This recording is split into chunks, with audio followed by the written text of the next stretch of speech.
जनवरी 31 रे बसिबो संसदर बजेट अधिवेशन जहाँकि जनवरी शेष तारीख आरंभ होई फेब्रुआरी 9 तारीख जाए चलिबो।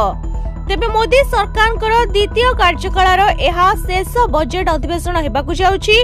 तेबे जनवरी 31 तारीख रे बजेट अधिवेशन आरंभ हेबाकु थिबा बेले फेब्रुआरी 1 तारीख रे अर्थ मंत्री संसद रे अंतरीण बजेट उपस्थापन करिबे बोली सूचना दैछंती। तेबे मिलिथिबा सूचना अनुसार राष्ट्रपति द्रौपदी मुर्मू बजेट अधिवेशनर प्रथम दिन रे अभिभाषण रखिबे।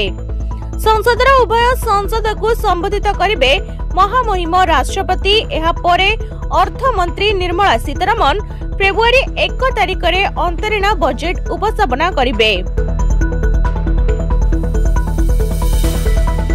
तेबे एथर बजेट रे महिला और चाषी को फोकस करा जाय पारे बोली सूचना मिलिछि।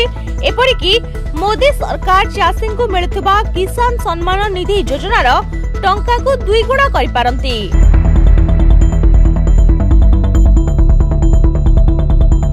रिपोर्ट दिनलिपि लाइव।